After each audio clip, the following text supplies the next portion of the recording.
모든 것이 잘 되고 있을 때 갑자기 모든 것이 무너진다. 돈이 끊기고 믿었던 사람이 등을 돌리고 몸과 마음이 함께 무너진다. 그때 사람들은 말한다. 운이 나쁘다. 하지만 그것은 단순한 불운이 아니다. 업이 끊어지는 전조다. 부처님께서는 이렇게 말씀하셨다. 과거의 업은 인연이 닿을 때 마지막 불꽃을 낸다. 이 말의 뜻은 명확하다. 업은 사라질 때 가장 크게 타오른다. 그러므로 인생이 한순간에 뒤집힐 때 그것은 벌이 아니라 정리의 시간이다.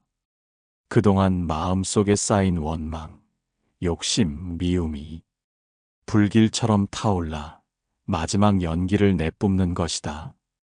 이 시기에 나타나는 징조가 있다. 첫째, 이유 없는 오해와 다툼이 잇따른다.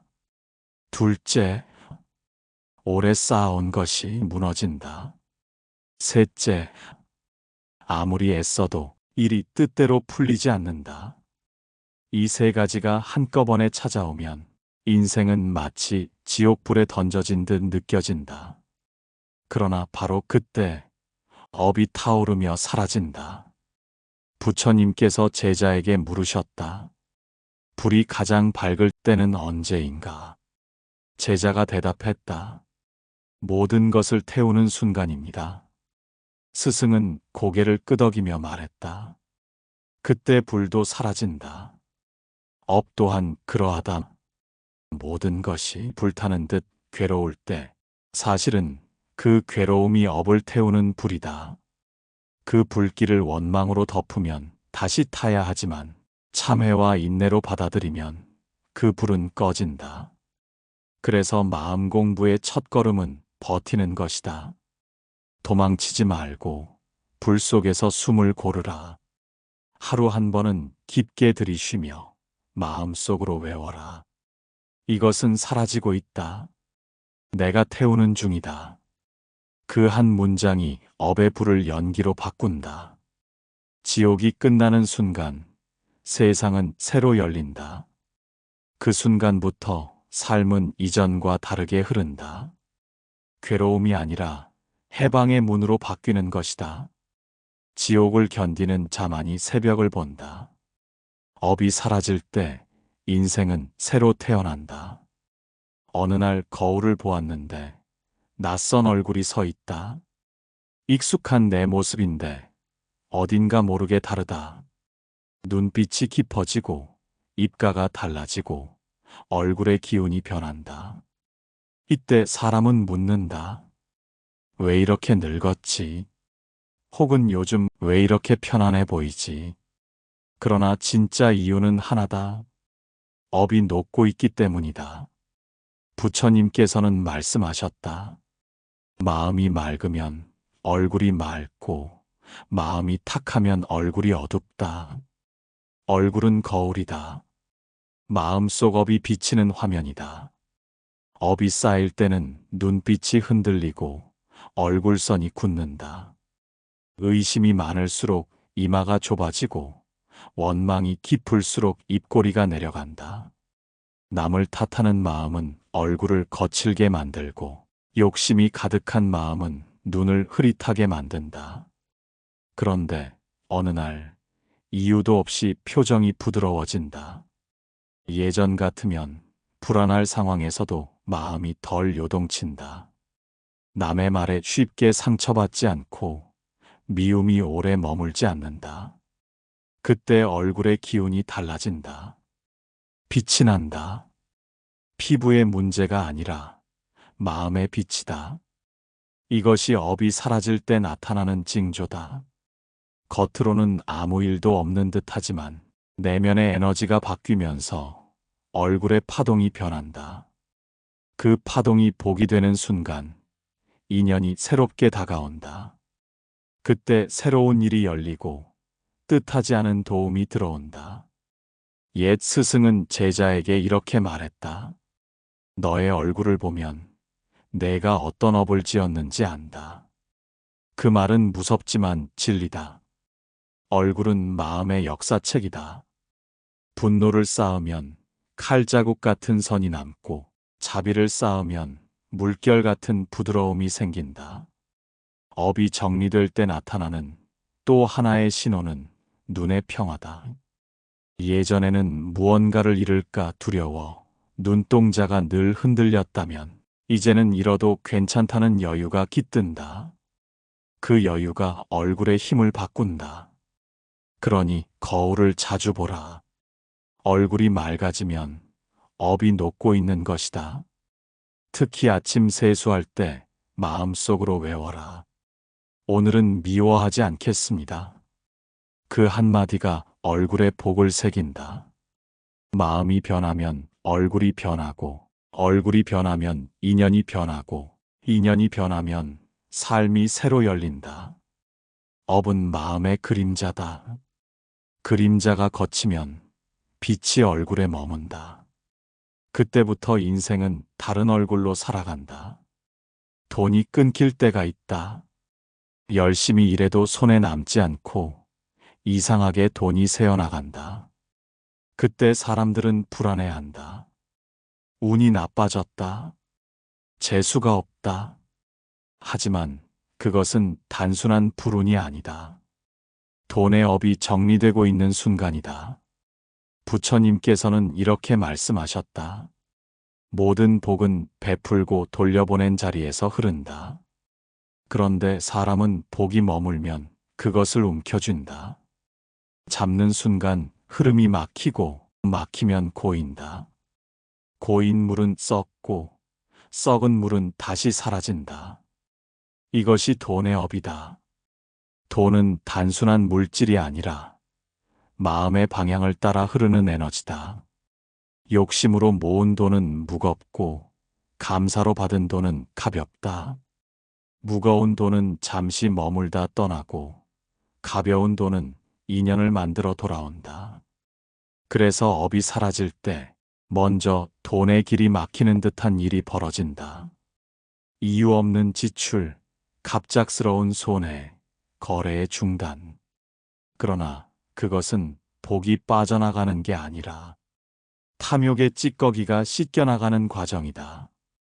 옛 고승들은 말했다. 재물이 줄 때 두려워하지 말라. 마음의 때가 벗겨지는 중이다.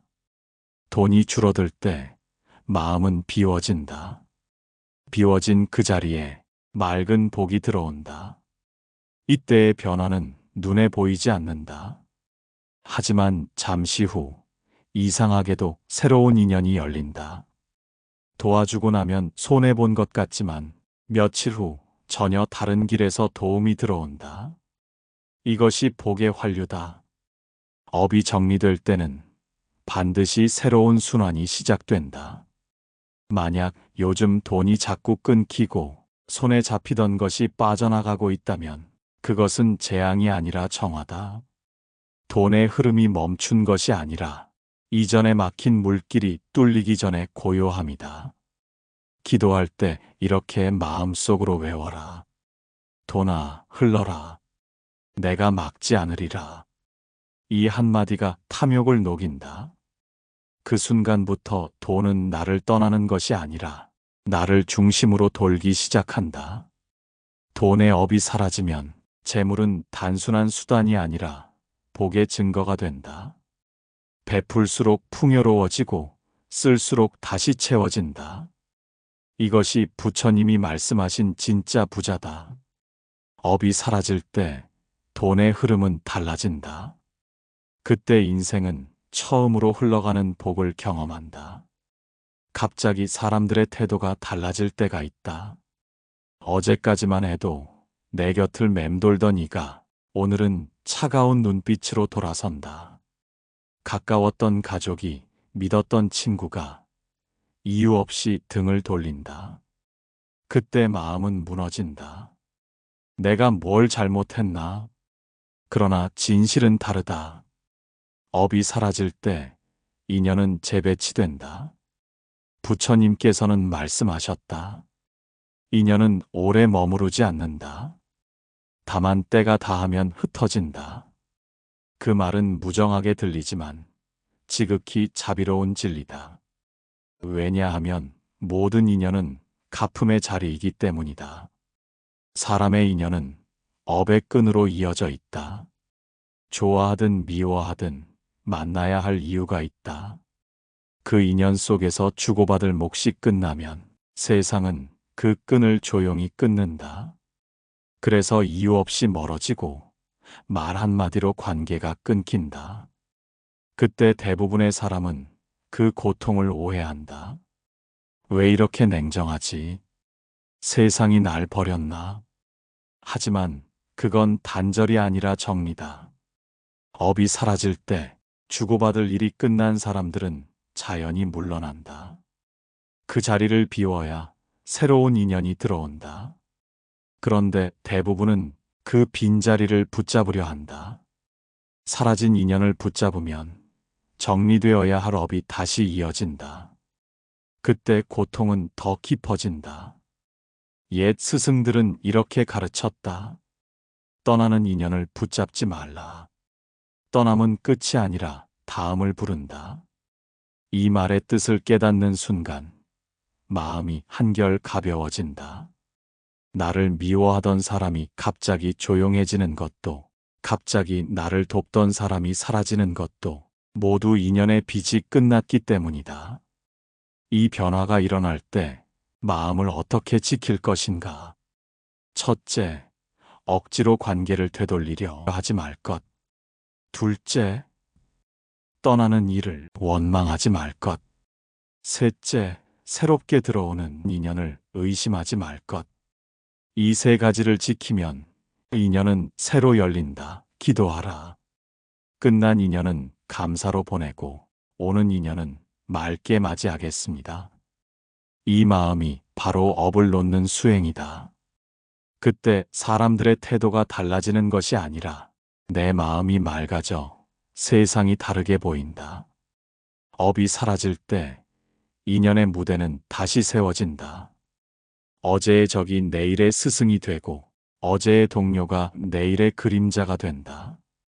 이 모든 변화는 나를 벌하기 위한 것이 아니다. 새로운 복을 받을 자리를 만들기 위한 것이다. 그러므로 기억하라. 사람이 달라지는 순간은 업이 걷히는 순간이다. 그때 인생은 조용히, 그러나 분명히 새 방향으로 흘러간다. 몸이 먼저 안다.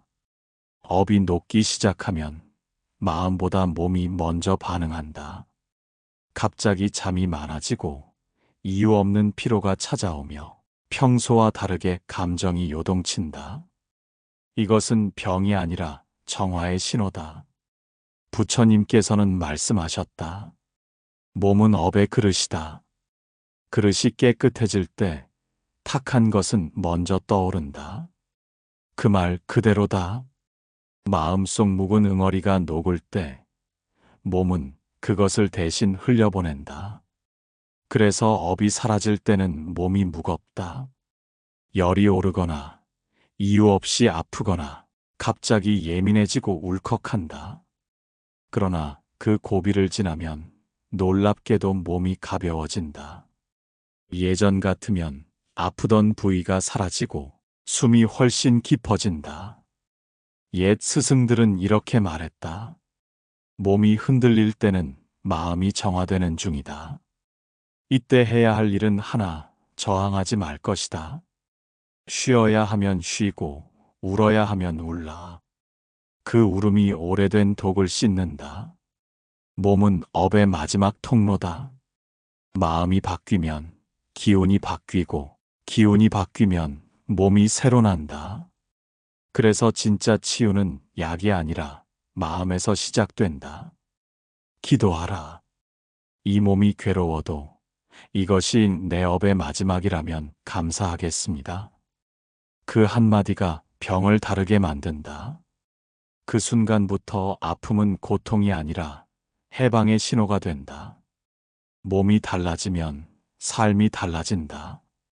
업이 떠날 때 몸이 잠시 흔들리는 것은 새로운 생이 자리를 잡는 과정이다.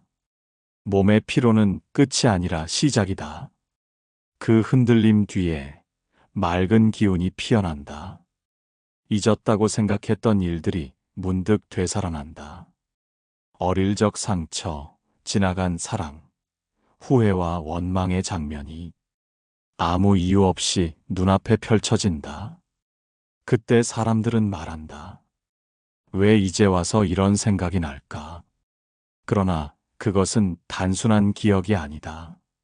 업이 떠나기 전 마지막 인사다. 부처님께서는 말씀하셨다. 마음은 과거의 그림자를 붙잡는다. 그림자가 사라질 때 마음은 빛이 된다. 이 말은 곧 기억의 재등장은 정화의 과정이라는 뜻이다. 업이 사라질 때 과거의 감정이 다시 떠오른다. 그때의 분노가 다시 끓고 그때의 눈물이 다시 흐른다. 그것은 다시 상처받으라는 신호가 아니라 그 상처를 보내라는 초대다. 마음속 깊이 눌러둔 감정은 시간이 흘러도 사라지지 않는다. 그것은 업의 무게로 남아 현재를 짓누른다.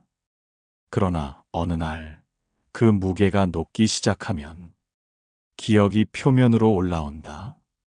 그 순간이 바로 치유의 문 앞이다. 옛 스승들은 말했다. 생각이 올라올 때 도망치지 말라. 그것은 떠나는 길이다. 억누르지 말고 다만 바라보라. 그때 마음은 과거와 화해한다. 떠오르는 기억에 이름을 붙이지 말라. 이건 나쁜 기억이다. 괴로운 일이다라 하지 말라. 그저 이렇게 외워라. 지나간 일은 이미 나를 떠나고 있다. 그 한마디가 업의 문을 닫는다. 그때 과거의 장면은 더 이상 나를 찌르지 않는다. 오히려 감사로 변한다. 그 고통이 나를 여기까지 데려왔구나. 업이 사라질 때 과거가 자꾸 떠오르는 것은 기억이 나를 괴롭히려는 게 아니라 마지막으로 작별을 고하려는 것이다. 떠오르는 장면에 흔들리지 말라. 그것은 끝이 아니라 해방이다.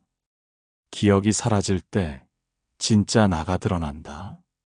어느 날부터 마음이 이상하게 고요해진다.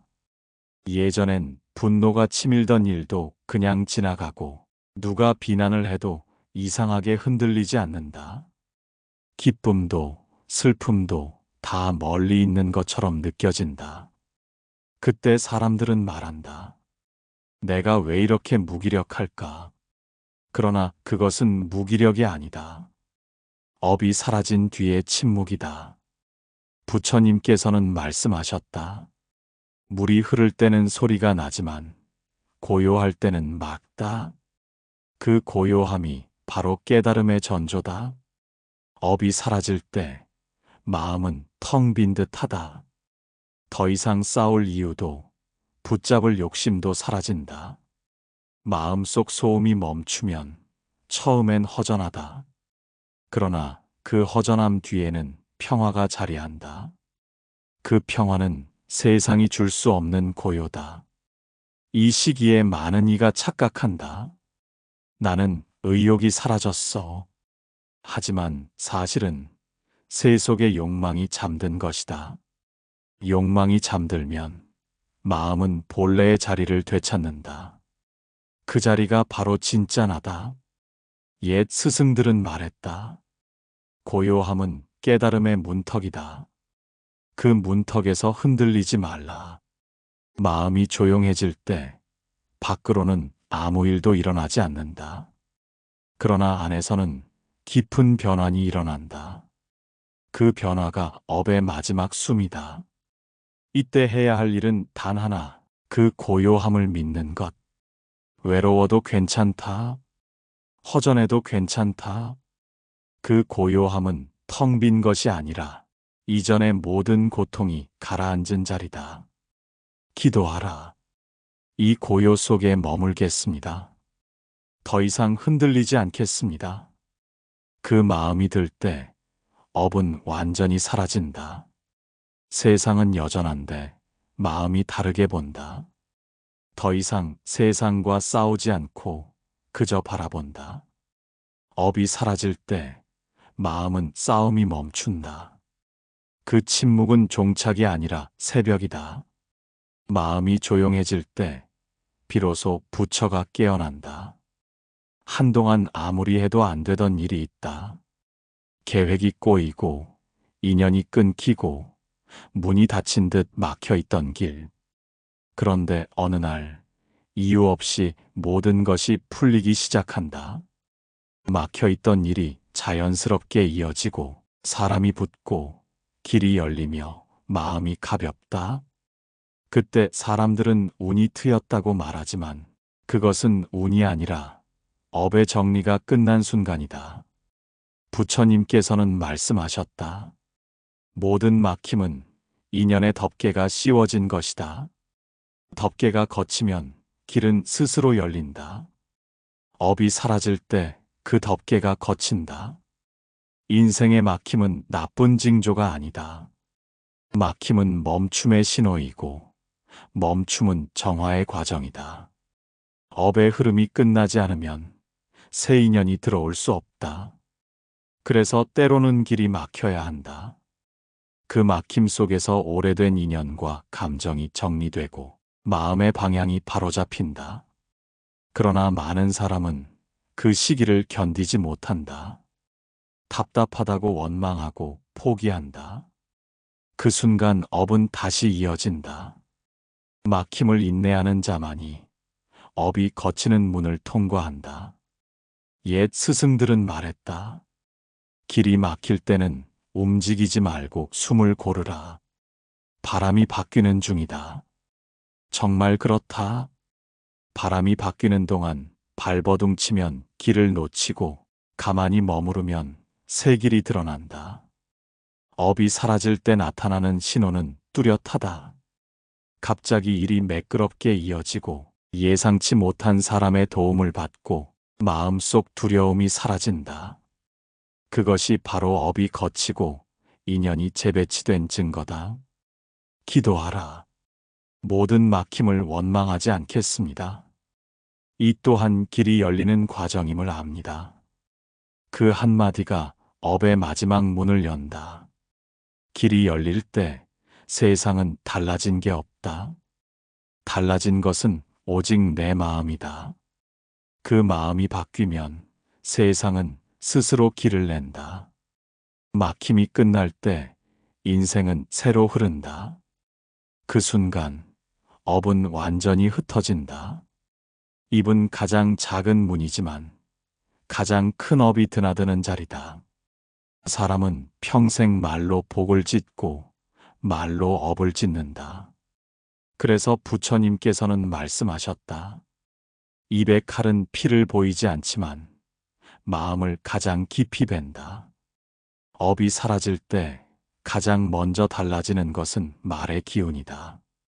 예전엔 습관처럼 불평이 나왔고 분노가 말보다 먼저 튀어나왔는데 이제는 침묵이 많아지고 한마디를 내뱉기 전 마음이 먼저 멈춘다. 이 변화가 바로 업이 거치는 징조다. 말은 마음의 그림자다. 마음이 탁하면 말이 날카롭고 마음이 맑으면 말이 따뜻하다. 그래서 마음이 바뀌면 말의 결도 달라진다. 예전에는 말이 사람을 상하게 했지만 이제는 말이 사람을 살린다. 옛 스승들은 제자에게 늘 이렇게 경계했다. 혀는 부처의 문을 지키는 파수꾼이다. 함부로 열지 말라. 이 말을 마음에 새길 때 말이 업이 아니라 복이 된다. 업이 정리될 때 나타나는 또 하나의 신호는 말이 현실이 되는 속도가 빨라진다는 것이다. 원망을 내뱉으면 곧장 장애가 오고 감사와 자비의 말을 하면 길이 열린다. 왜냐하면 이제 마음과 말이 하나가 되었기 때문이다. 업이 거치면 말은 단순한 소리가 아니라 에너지의 명령이 된다. 그러므로 말할 때마다 스스로에게 물어야 한다. 이 말이 나를 살릴 것인가? 나를 해칠 것인가? 그 한 번의 멈춤이 100번의 참회보다 깊다. 기도하라. 오늘 나는 상처 주는 말을 멈추겠습니다. 오늘 나는 복이 되는 말을 고르겠습니다. 이 다짐이 입의 업을 녹인다. 말은 곧 업의 씨앗이다. 거친 말은 괴로움을 낳고 따뜻한 말은 복을 낳는다. 업이 사라질 때 말의 향기가 달라진다. 그 말이 도반을 부르고 복을 부른다. 말이 바뀌면 인생이 바뀐다. 입이 고요해질 때 부처의 숨결이 그 자리에 머문다. 어느 날 문득 마음이 너무 고요하다. 두려움이 사라지고 원망이 사라지고 세상 모든 것이 나를 해치려 들지 않는 듯 느껴진다. 그 순간 깨닫는다. 아, 업이 다한 것이다. 부처님께서는 말씀하셨다. 업이 다하면 마음은 하늘과 같아진다. 모든 것은 오되 머물지 않는다. 이 경지에 이르면 세상은 그대로인데 다르게 보인다. 좋고 나쁨이 사라지고 이기고 지는 경계가 사라진다. 그저 모든 것이 제자리에 있다는 깊은 평안만 남는다. 업이 완전히 사라진 사람은 더 이상 세상과 싸우지 않는다. 누가 나를 욕해도 미움이 일어나지 않고 누가 나를 칭찬해도 교만이 일어나지 않는다. 그 마음은 흔들림이 없다. 파도가 있어도 바다는 여전히 바다다. 그때부터 삶은 노력이 아니라 흐름이 된다. 억지로 붙잡지 않아도 인연이 다가오고 애써 쫓지 않아도 길이 열린다. 모든 것이 제때 오고 제때 떠난다. 그 모든 흐름이 복이다. 옛 스승들은 그 상태를 이렇게 표현했다. 아무것도 하지 않는데 모든 일이 이루어진다. 이것이 업이 완전히 끊어진 자리다. 욕망이 사라졌다고 해서 공허한 것이 아니라 마음이 본래의 자리를 되찾았기 때문이다. 이때 비로소 참된 자비가 피어난다. 남을 돕는 일이 의무가 아니라 자연이 된다. 기쁨이 이유 없이 흘러나오고 감사가 습관처럼 된다. 그것이 바로 해탈의 빛이다. 기도하라. 이 생의 업이 다했다면 이제는 사랑으로 살게 하소서. 그 마음이 진짜 회향이다. 업이 사라지면 세상은 달라지지 않는다. 다만 보는 눈이 달라진다. 모든 것이 빛으로 보이고 모든 인연이 부처로 보인다. 그때 삶은 더 이상 무거운 길이 아니라 걸을 때마다 빛이 피는 길이 된다. 괴로움은 벌이 아니라 깨달음의 예고입니다. 지금의 흔들림이 당신의 업이 사라지는 소리이니 오늘 하루도 그 마음을 부디 믿으십시오. 마음에 울림이 있으셨다면 구독과 좋아요로 공덕을 함께 나눠주세요. 다음 법문에서 다시 만납니다.